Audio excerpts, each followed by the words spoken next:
February 28th, 2026. A quiet Saturday morning in Tehran. Families are waking up. Kids are heading to school. Street vendors are setting up for the day. But within just a few hours, the entire Middle East will change forever. Iran's supreme leader is dead. American soldiers have been killed. Oil prices have spiked 13% in a single day, and Canada has just issued one of the most urgent travel warnings in its history. This is not a movie. This is happening right now. Today, we're breaking down every single piece of this story. The strikes, the retaliation, the oil crisis, and what it means for the rest of the world. Stay with me, because this affects all of us. The Pentagon gave it a name. Operation Epic Fury. Approximately 2 Israeli fighter jets launched simultaneously. Western and central Iran were hit all at once. Missile systems, air defense networks, military command centers. But this wasn't just about destroying hardware. The primary target was a man, Ayatollah Ali Khamenei, 86 years old, supreme leader of Iran for nearly 4 decades, the man who had the final word on everything, from Iran's nuclear program to its network of proxy forces across the region.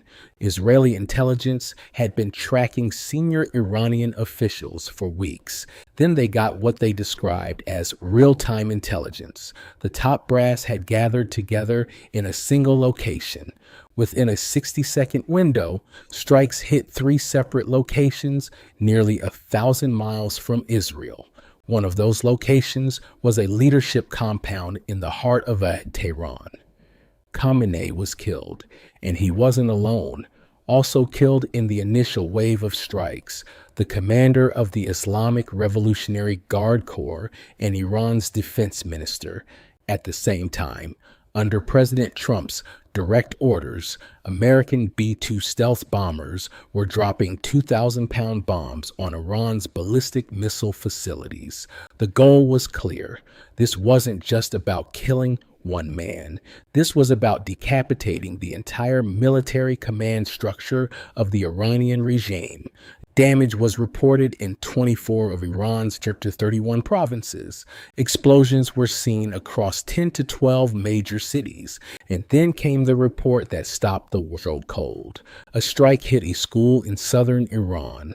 Iranian officials stated that up to 160 people may have been killed in that single incident alone. The Iranian president called it inhumane, and the world waited, knowing Iran would respond. The only question was, how hard? Iran did not wait long. The Islamic Revolutionary Guard Corps made an announcement that shook every military base in the region. All U.S. military installations in the Middle East are now legitimate targets. Then the skies lit up. Iran unleashed wave after wave of drones and ballistic missiles across the Gulf. According to reports analyzed by the New York Times, at least 6 U.S. military sites were struck across the Middle East. Let that sink in. In Bahrain, the headquarters of the U.S. Navy's 5th Fleet was hit by both missiles and drones. Satellite imagery confirmed that communications terminals were destroyed and multiple large buildings were heavily damaged or completely leveled. In Kuwait, Camp Arif Jam was targeted, and then came the confirmation that no one wanted to hear. The U.S. military officially confirmed those American service members were killed. 5 more were seriously wounded. These were the first combat deaths for U.S. forces in this new conflict. But the IRGC wasn't finished. Iran made its most dangerous move yet. The IRGC announced they had struck 3 oil tankers belonging to the United States and Britain in the Persian Gulf and the Strait of Hormuz, setting them ablaze with missiles. Now, why does this matter so much?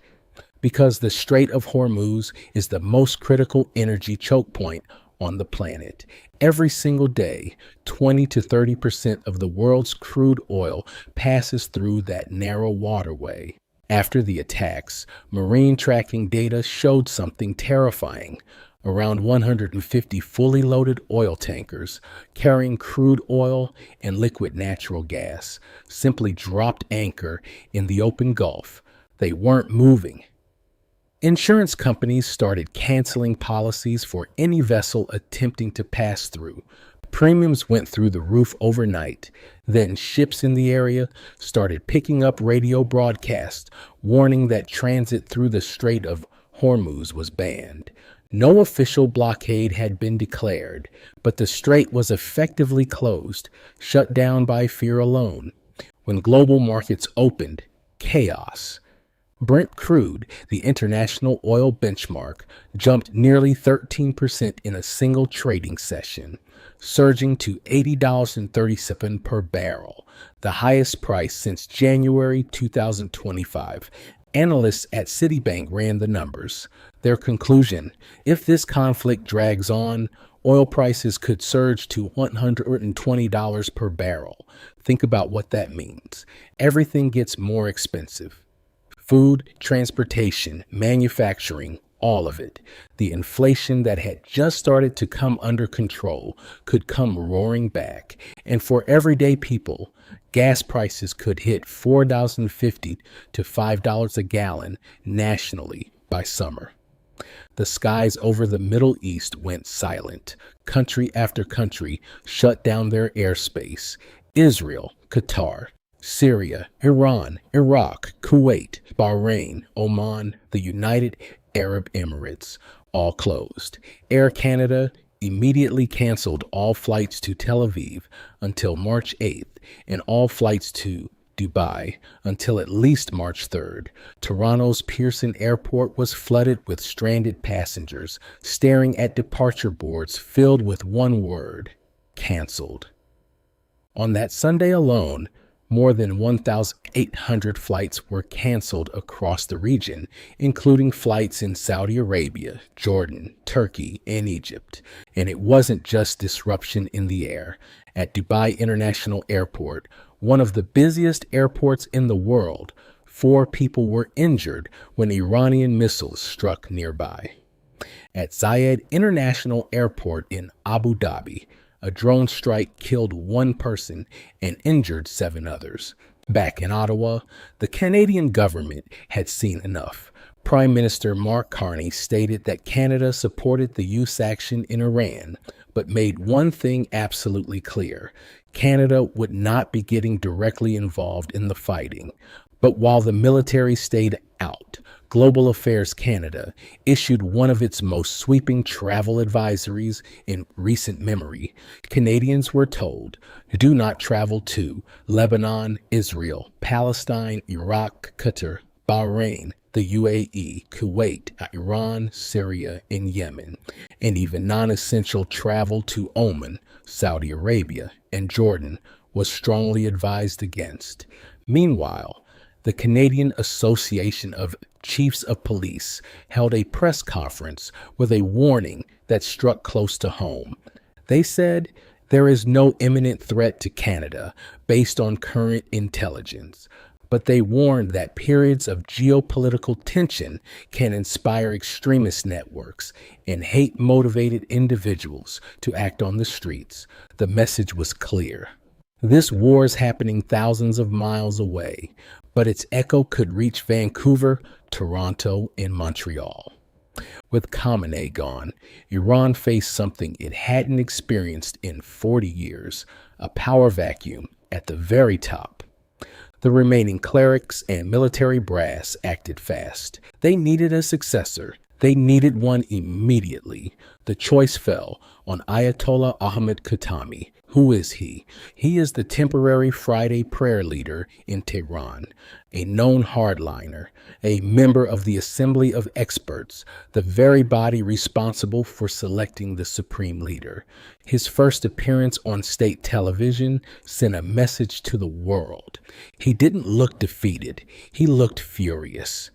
He vowed vigorous revenge for the martyrdom of his predecessor, and the IRGC backed him up immediately. They announced that in their strike on Al Udeid Air Base in Qatar, they had used hypersonic missiles. If confirmed, This is a game changer. Hypersonic missiles travel at speeds that make them nearly impossible to intercept, even with advanced systems like the Patriot missile defense.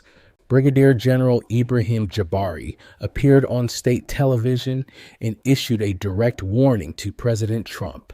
Trump should know that while we have launched missiles from our stockpile, this is only the beginning. There are currently an estimated 50,000 to 60,000 U.S. troops stationed across bases in the Middle East. Every single one of them is now a potential target. In the middle of all this, President Trump was sending two completely different messages to the world. In an interview with The Atlantic, he revealed that Iran's new leadership had sent back-channel messages indicating they wanted to talk, and he said he had agreed to speak with them. But on Truth Social, just hours later, he posted a warning that sounded like the opposite of diplomacy. He wrote that if Iran retaliated further, the UL would respond with a force that has never been seen before in history. So, which is it? Are we negotiating, or are we preparing to bomb Tehran into rubble? This contradiction made the economic situation even worse, because in financial markets, uncertainty is the enemy. Traders couldn't figure out whether to price in a ceasefire, which would drop oil prices, or a full-scale invasion, which could send prices past 150 per barrel. The volatility was extreme, and the damage to Gulf economies was immediate. Saudi Arabia, the UAE, Qatar, and Kuwait, all of them host U.S. military bases. All of them were hit by Iranian missiles. Their stock markets tumbled.